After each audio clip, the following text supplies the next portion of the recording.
What's going on, guys? How you all doing? This is the first episode of Sharing the Mic with JJ podcast. My name is Jason Joseph, of course. If you guys are brand new to my channel, make sure you subscribe, make sure that you like, hit that notification bell icon.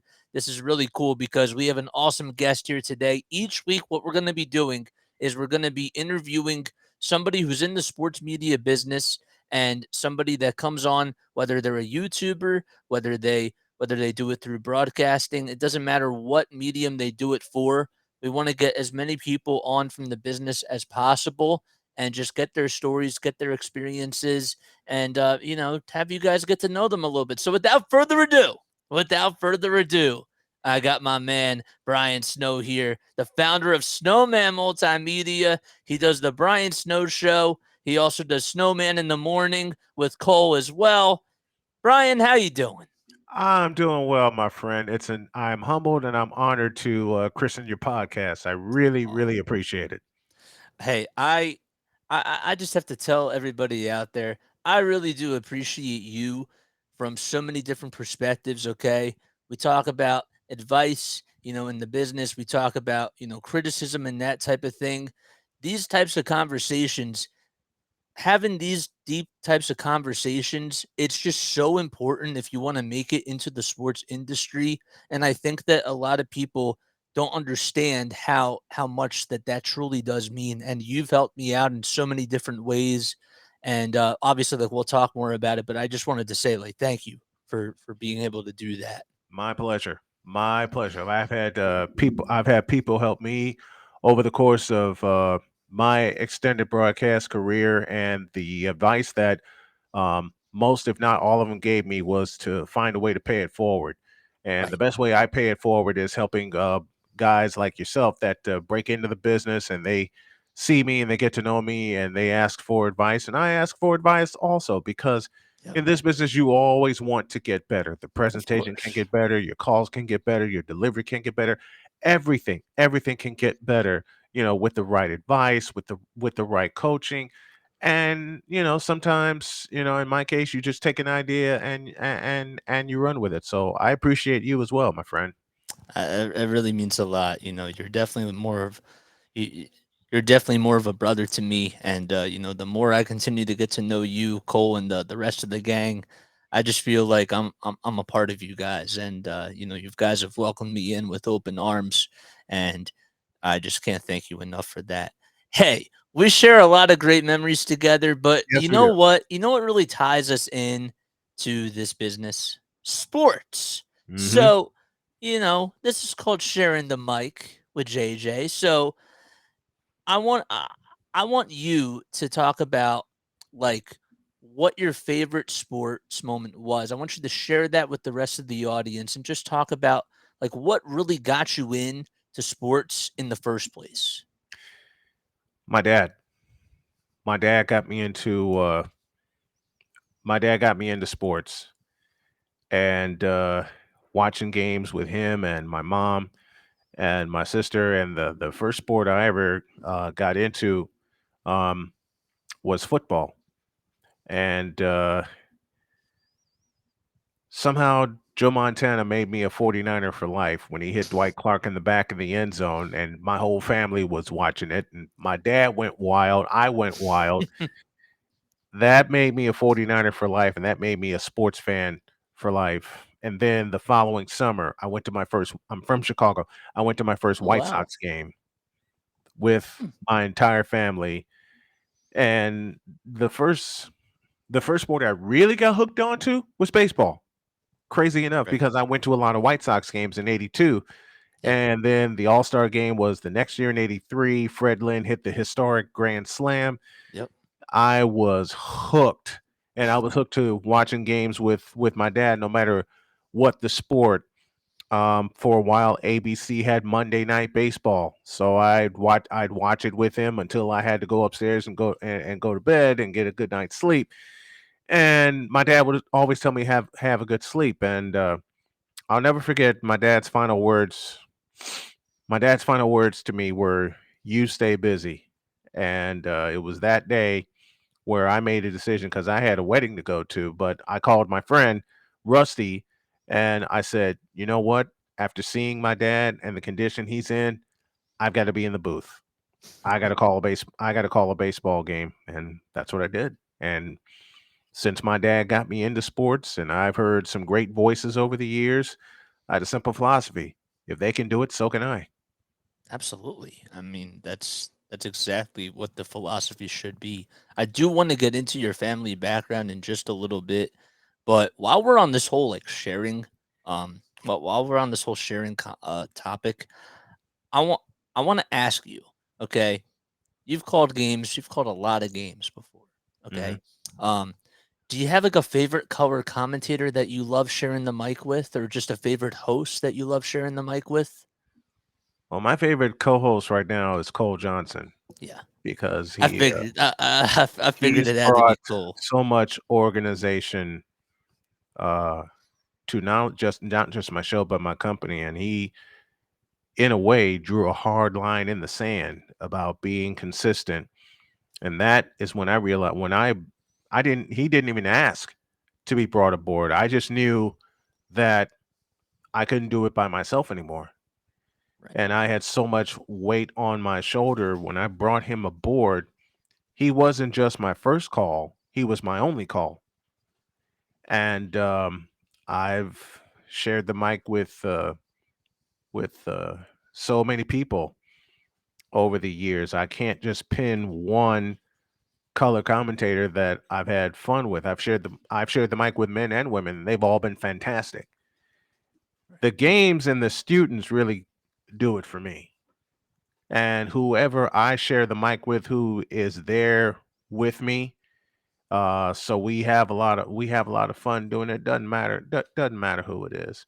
I've covered women's basketball where I've had a woman color commentator. I'd had that for 3 years.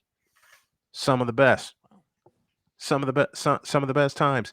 And what they taught me, what every color commentator has taught me, was organization, being organized. And you've reinforced that for me. So has my wife Jody. You know, being organized, being prepared. You know, and something my dad always taught me, and it's been said to me so many times by so many other broadcasters and so many of my friends. Failure to prepare is preparing to fail. And I failed so many Yep. times in 28 years, it's not even funny. But the best thing about failing, either before, during, or after a broadcast, the most important broadcast, and I learned this from a very dear friend, the most important broadcast is the next one because you always get a chance to bounce back. The only time in broadcasting and in life that's been taught to me and me teaching to others, the only time that you don't bounce back is when you decide to quit. Yep. It's funny that you say that because I was taught at NFL Films on it was during the first week that I worked there. I was talking to one of our switcher operators in the control room, and he said to me, "Jason, I'm going to tell you one thing, and that's this: the day that you stop learning is the day that you're done." And although there were times where I did have downtime at NFL Films, and I had experiences of, having some days where we didn't really have to do as much work, Right. I've always felt like my job is to talk to people, help out with the studio, clean up areas, you know, make connections with others, and Hmm. also really try to utilize my time wisely Yeah. while I was there. Yeah. Oh yeah. So so Borrow shamelessly. You know, absolutely. that's another thing I've been taught. Borrow shamelessly. I mean, uh, man, there are so, and I know you're going to get to this, so we may as well get to it now. There is such a long list of broadcasters whose phrases I borrow from, their inflection, their Yep. style, pending the sport. And one of the baseball fellows that I borrowed from shamelessly, I think you know this name, Scott Fransky. Yes. Yep. And of For course, sure. he was with Harry Callis, for so many years. Yep. the fellow that got me into broadcasting, the voice I heard that put the bug in me that I can do it was Jim Durham, Yep. I was longtime going to voice of get the to that. Chicago Bulls. Yep. And whenever I heard Jim Durham and Johnny Kerr, I knew it was game time.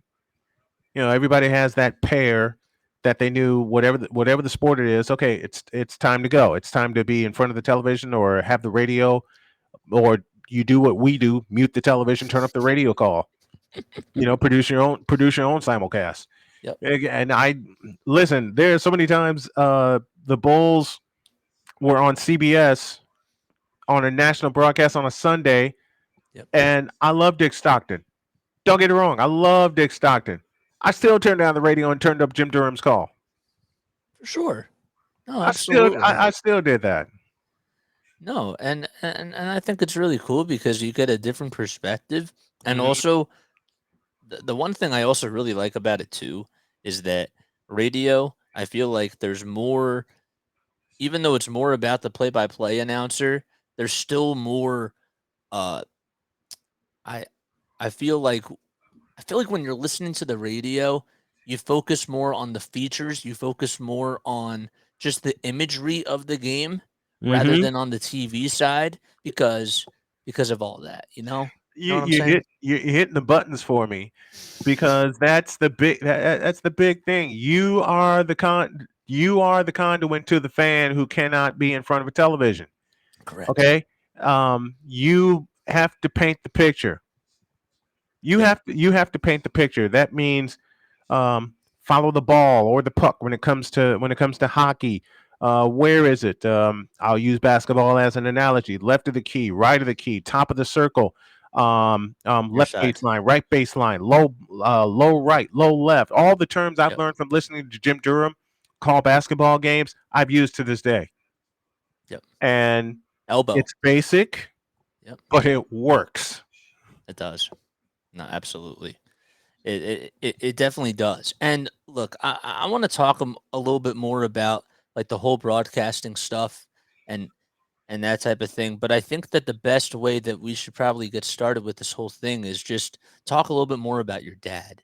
Talk a little bit more about just like like the kid in you when you were like really, really young and you were going to these White Sox games and you were watching all these sports. How how much of an inspiration was that to you just going to all these games?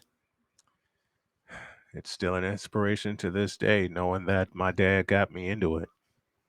Um, as he got older, he was unable to go to more games with me, but I would always think of him.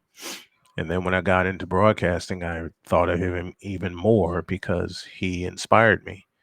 He, going through grammar school and high school, he would yell at me to keep the noise down, but then he'd come behind me, and I still can hear him saying, "Don't let anybody, not even your mother or me, stop you from chasing your dreams."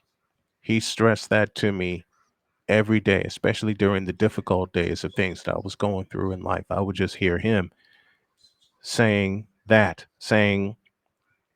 "Don't let anyone stop you from not only chasing your dreams, but catching them." Yep. Uh, how much of an influence is he to me? I lost him in 2007 to prostate cancer. I have a reminder every day of him. um, I told Jody, my wife, that he would have been thrilled to meet her. He would have been proud of her, and simply put, he would have adored her because Dad wanted me to be happy, no matter who I was with. And when I met Jody, I saw so much of my dad in terms of spirit, in terms of the will, in terms of not giving up on anything. So when we chose a date for our wedding in 2019, the first two dates that popped in my mind were her birthday, June 22nd, and mine, the 21st of July. And I thought neither of those would work, but I wanted my dad's presence. So the third date that popped in my head is the one we went with, and that is June 25th. and he would have been celebrating number 84 if he was alive and able to be with us. But at the same time, he's with us every day. I feel him. I feel his presence every day, even on bad days. He and Jody would pick me up. And when I got the news, well, we got the news that I was in remission from pancreatic cancer, I looked up while I was crying and I said, Dad, that's for you. You couldn't conquer the beast. I did it for you. My mom, too. She was a sports nut just like dad was. They shared 40 years together before my dad passed away. And mom used to always tease me about the teams that I loved, and I know that. I know that. What made it fun growing up and what really got me into reading stats and reading about stats and how they impact the game. My Right. mom, each week at her job when I was growing up, was in a football pool. So every Thursday, this is hilarious. Every Thursday, she would bring home the picks, the NFL, the picks of the games for the NFL that week, and the job was to rank the points from 14 to 1. You know, 1 being you have the least amount of confidence in, and 14, of course, having the most confidence in. Right. And every week she would come to me with the picks, and she would ask me to help her do the picks. Who am I picking, and how many points am I putting on it? And 90% of the time, I would be right. And now, and then it got to it got to where my dad was bringing home the picks. So dad and mom were stuffing a newspaper in my face every weekend. And they were stuffing a newspaper in my face, and they would go, okay, let's see how you did on the picks this week. And we'd watch the Right. games. Some would pan out, some would not. And it was Always win some and you'll lose some. hilarious. It was That is. hilarious that both my parents were in a football pool at their job, and they'd ask me to help with their picks. Mom would ask dad to help her, and then she'd ask me for my opinion. That's really how it got started. That's so Doing cool. doing that. That's really how it got started. When my parents would have me help them make their picks in a football pool, and, and I don't know how I would win most of these games because when you're growing up and you're just getting started, Right. you go off of a pure, unadulterated gut feeling. Oh yeah, for All sure. right, you haven't learned all the teams and their Right. tendencies. You just watch and you see great plays made, and Right. then when you see the scores, you realize, wait a minute, I picked them. You'd see a Yeah. game. No, You seriously. you'd see a game where I'll never forget this in the mid '80s. Minnesota was playing at the Vikings were playing at the Eagles, and I thought stupidly picked the Vikings, Right. and I saw a score where the Eagles were up 23-0. Oh my And I gosh. said, well, that's one of the big ones that both mom and dad lost. Was Dick Vermeil coaching? No, no, but Oh my gosh. Jerry Burns was the coach of the Vikings at the time. Okay. Jerry Burns was coaching the Vikings. But the NFL today, staple of my childhood, especially with Brent Musburger, Oh yeah. he comes back and the first thing I hear him say, well, the Vikings complete the incredible comeback. And I went, what?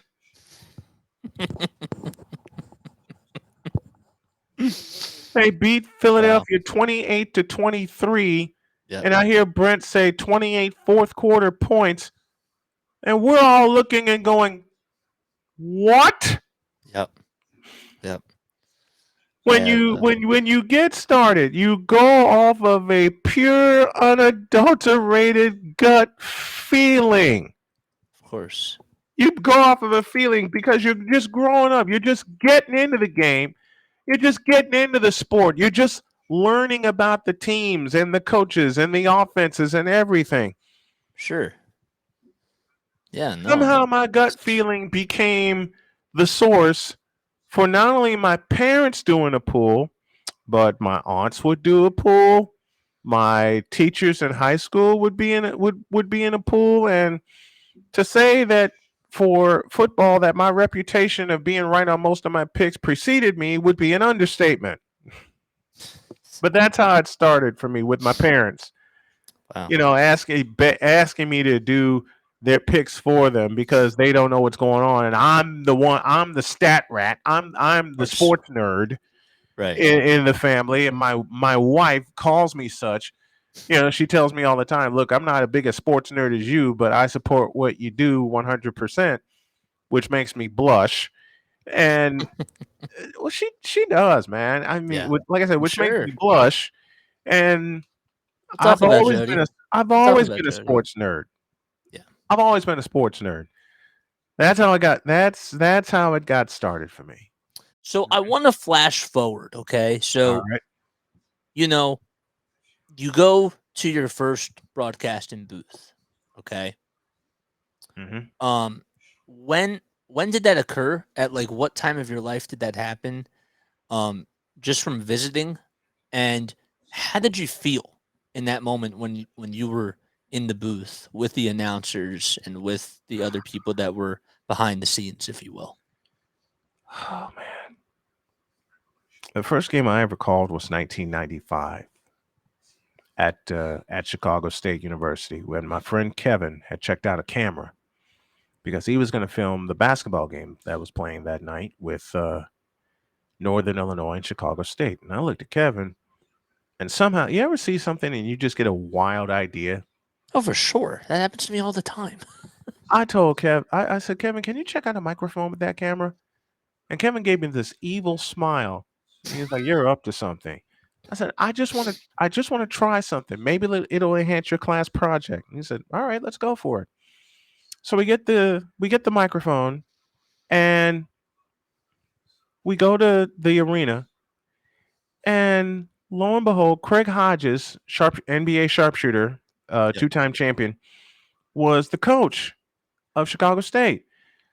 So we went up on the track. We got permission to tape, and lo and behold, that was my first game, and I was like pleasantly numb because it felt natural. Huh. Didn't Cool. realize at the time I had created a monster Yeah. because Of course. when you do, and you know this, when you do that first one, you become greedy. You want more. Oh, for sure. You want to do that headset of yours, you want to throw it on again and again and again and again and again. I'll tell you the funniest thing about that game. TJ Lux was the center for Northern Illinois at the time. Um, I spat out during our brief, like 2 minute post game shows. Of course, now the minimum is on radio or television is 15 minutes for a post game. That TJ Lux had 26 points and 14 rebounds. And we wrapped up, and Kevin looked at me and he goes, "There's no way you could calculate that in your head because the only piece of paper I had with me was rosters. Yep. That's it." Went downstairs and I met Bill Baker, the fabulous longtime voice of the Northern Illinois Huskies, and my good friend. I said, "Bill, can we borrow that stat sheet for a minute? We need to take a look at something." Looked at TJ Lux, 26 points, 14 rebounds. Wow. I looked at Kevin and he looked at me and he goes, "You were calculating something somewhere in your head." I, Yep. Kevin, I don't know. Kevin's cracking up at this point. Bill's cracking up at this point. The folks around us were going, "How do you do that?" And everybody's looking at me. And I'm going, I don't know. It's my first broadcast. I don't know. And then I did a football game. I was covering Michigan City in 2018, and my wife was my in booth producer. And I asked her, "Can you take stats for me for a game?" And she said, "Sure, as long as you teach me what to do." By the second quarter, there was a fellow named Lyric McFerrin, one of my favorites to watch. Hmm. Fellow named Lyric McFerrin who was just gobbling up the yards. By the third quarter, midway through the third quarter, I swear to you, I looked at my wife's sheet and I didn't see the running total because I was going too fast Right. for her Yep. to catch up, and I tried to repeat the number of yards that he gained or lost or who made the play or whatever. Somehow I spit out that Lyric McFerrin had 17 carries for 228 yards and 4 touchdowns. That's crazy. I turned to Jody and she had this look. One of She those just creepy had this looks. look Yeah. of how. Yep. I went to a break, I took a drink of water, and she just had this look of how. Like, how what? She says, I don't have to write anything down. You already got it in your head. I wish I I could got do the that. official total from the coach and confirmed it with the newspaper. I missed this total by 3 yards. Wow. I said 248. He wound up with 251. Wow. That's that's impressive. And you didn't have to like write it down like No, as you're talking nothing. that's the trick. It's just I don't know photographic how I've been able memory. to do this most of my life. It just pops into my head and the running total starts. Now, I've had games where I've been completely off. Okay, I've had games where I've been completely off, but that one, with those two, I just gave you. I don't know how it happens. It just happens. Speaking of like just happens. Okay, so I wanted to ask you. I, I I just have to tell you, like, you are one of the most well educated broadcasters and sports media members that I know. And I Oh, thank truly, you. like, from the bottom of my heart, absolutely mean that. Oh, thank And I think that a lot of people get this misconception that just because you work for a big network like ESPN or Fox or NFL Network, that those people that work there are great utility players. Like, they're very versatile. Mhm. That's not always the case. No, it's And not. you, with the way that you're able to cover so many different sports, with your vocabulary that you have, I understand that a lot of it does come from experience, but Mhm. also it really just comes down to desire. But how do you do it? I had to I ask better take you. a sip of water for this one. I had to throw Well, that out there. I've listened to a lot of broadcasters over the course of some 40 years, and terms just stick with me. And when I did my first basketball game, I recalled Jim Durham's terminology, and I use it to this day. And when I do football, the fellow I lean on the most is Wayne Larrivee. And when I do hockey, I lean on Pat Foley or John Weideman. With baseball, there's a cadre of people I listen to, Scott Fransky included.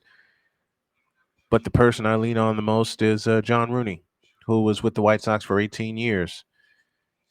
I learned all the terms from them, and just when I think I have forgotten what to do and how to do it, all I see is the field, and I have the headset on, and all of a sudden everything just kicks in. Yep. I mean, it's I have a simple philosophy. Think of someone who's blind. How do you paint the picture for them? That's exactly mine too. That's the simplest way I can answer your question. Yep. I and Greg Papa, who's the voice of the 49ers, said, I think of a person who's sightless and how I take them on this roller coaster ride of a football game. I do it for all sports. I want to deliver the best call that I can for someone who is sightless or someone who can't watch the game physically because they're in another room, or as I said, because they're sightless or they're in their car. I want to deliver, and even when they do have the video in front of them, some of these announcers, just lean on the TV style.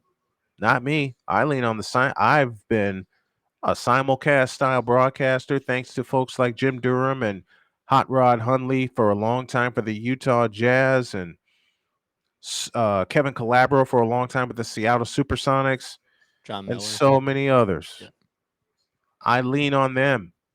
I do it simulcast style. I've done it my entire career, which is close to spanning 30 years.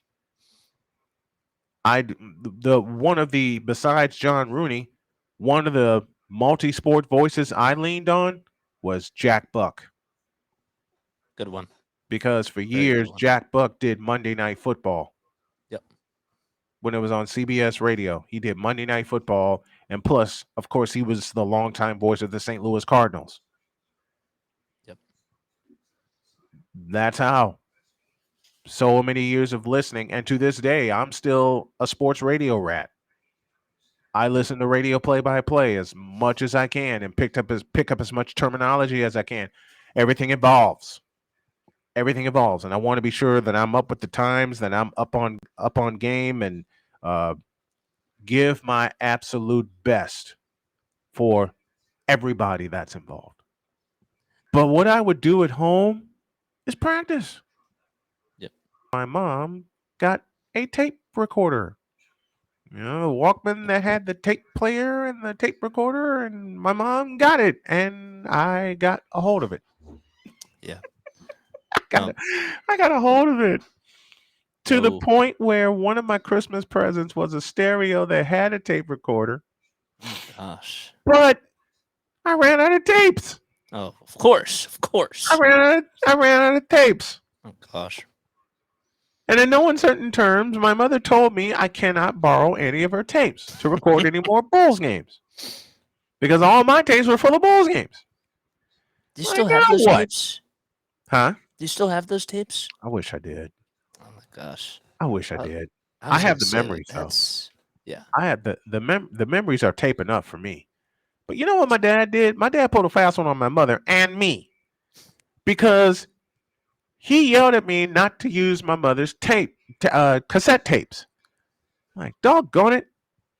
And he pointed me to my room, and I went in my room, and I had my head hanging down. And then I looked behind me, and my dad had this wicked smile on his face. I'm like, Dad, Dang. what are you doing? He reached behind him, and he pulls out this brick of cassette tapes, this big, 15 of them. He puts them on my desk, and he goes, use those. And he walks out. Wow. What? What an awesome dad. He put them on my desk and That's walked crazy. out.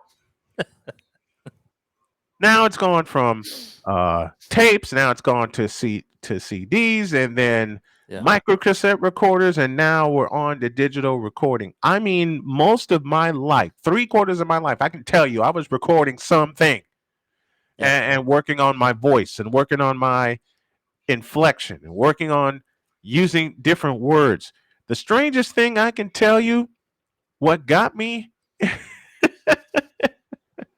I can't believe I can't believe I'm gonna say this aloud, but I'm gonna go ahead. I'm gonna go ahead But and say it aloud. You know by all what got me means. into broadcasting? The What? Price is Right. Yep. Bob Barker himself. Yep. Now, game shows tied me into for some crazy reason. Game shows tied me into sports. Well, I mean, the game show hosts are sort of like the sports anchors, Yes. or just like like the leaders of the pack, if you will. So, Yep. they're the conductors. So it makes a lot of sense. They're on their personalities, and game show, of course, like the whole goal is just to like have fun Yep. and that type of thing. And if people win money, the feeling's Bonus, good. bonus. It Exactly. was a, it was a bonus. If they Yep. won something, it was a bonus. Yep. Exactly. So that, that's funny. That's actually really funny. I think that that's so cool. Listen, Um. I'll tell you this one. Yeah. Go for it. My parents had a Bissell sweeper with the long pole, What's that? the a carpet sweeper, Okay. kind of like a vacuum. Right. Okay. And I got a plastic bowling set for Christmas. One of my favorite game shows was the Joker's Wild with Yep. that one armed bandit. Yep. So what do? They brought that back. From I take the ball from the bowling set. I find some black tape that I wasn't supposed to lay my hands on. I laid Oh my hands boy. on it anyway, and I taped the ball Of course. to the sweeper Of course you did. Of while course. watching. I did this while watching the Joker's Wild. So whenever someone got to the bonus game, I was ready to spin the wheels with Of course you did. I can literally picture everything right now. Everything that you're saying. because I would do an impression of the sound of the wheels spinning for the bonus game. And now come me being 51, now I have this.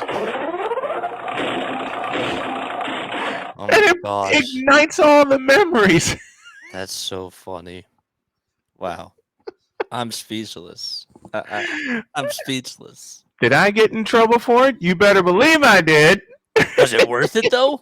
Yes, Of course. because I kept finding the doggone thing. I kept finding That's so funny. to the point where I would make the one armed bandit out of a carpet sweeper.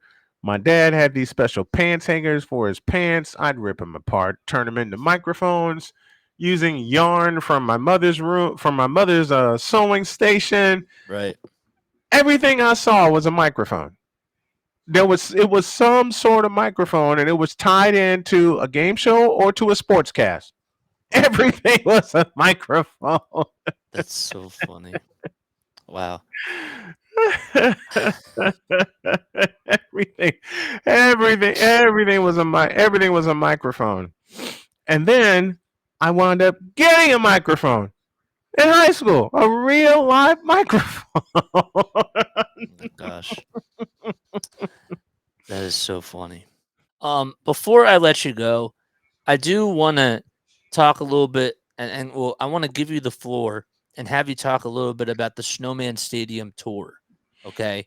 Because I think that it's so important for everybody that's out there to just try to understand what that hashtag means, and I want to make sure that I give you center stage about that because I think it's awesome, but I want you to explain what that is. Well, this is an idea that was spurred on by my wife. Um, we didn't know if I was going to make it or not, especially after we were given a death sentence by Duke University Cancer Center, who basically told us 2 years ago, go home and get your affairs in order. And my wife wasn't having it. God bless you, Jody K. And she said to me, I don't know how long you'll be here, but I want you to see every stadium that you can lay your eyes on. So I decided to take it a step further, and I want to see not only see the stadium, but see the tour, do a tour of the said stadium, but see a game within the stadium. Right. Tom Grossi, who's one of my favorite YouTubers to watch, did 30 and 30 and raised $500,000 for St. Jude. And this is not me trying to top him or anything. I just thought to myself, if he can do that for St. Jude, then I can do it for cancer research and for the Hamlin Foundation and for my family. Yeah. I am deadly serious about doing this tour and surprising my wife with a few places of her own that she wants to visit. And I want to meet some of my fans from across the country. I want to build this fan base for you and for me and for everybody that latches onto this, even to the point where Cole has now done a logo for me for the Snowman Stadium tour. He's done a logo for me. And this is me getting to every stadium and arena that I can lay my eyes on and sit in and cover a game there. Collect as many press passes as I can, or as many ticket stubs as I can, and meet some people and get them subscribe to the channel while I'm at it. It's a and there's a threefold reason. One of my favorite foundations is the Jimmy V Foundation for Cancer Research. And being a survivor, and me knowing a couple of survivors, Jimmy V's message is clear. Don't give up. Don't ever give up. My wife didn't give up on me, and I'm not going to give up on her.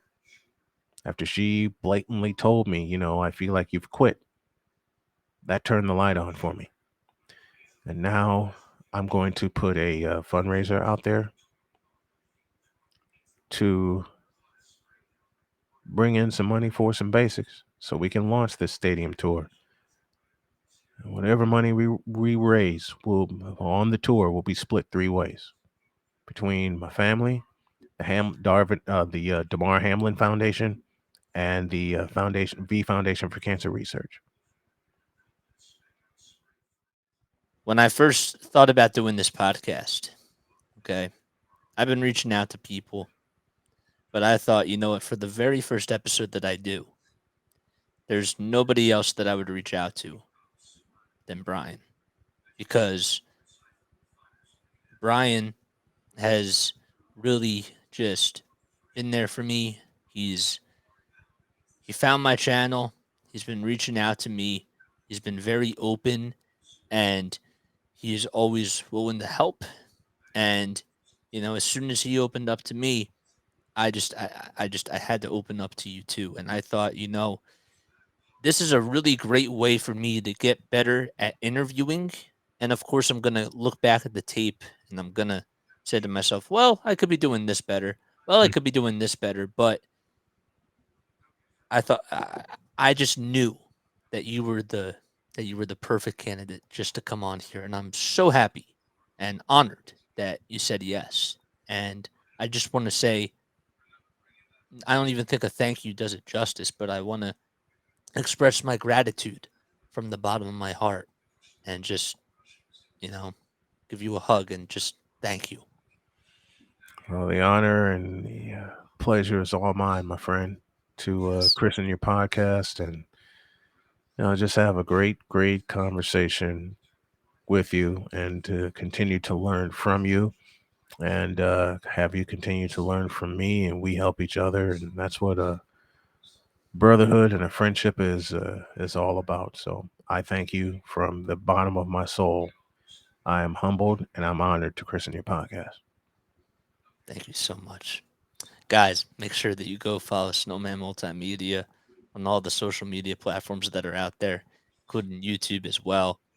Does an awesome job with his channel. And guys, that's going to wrap things up here for our very first episode of Sharing the Mic with JJ. All right, we'll be back on next Friday. Don't worry about that. But I'll see you all on the next one. Love you all.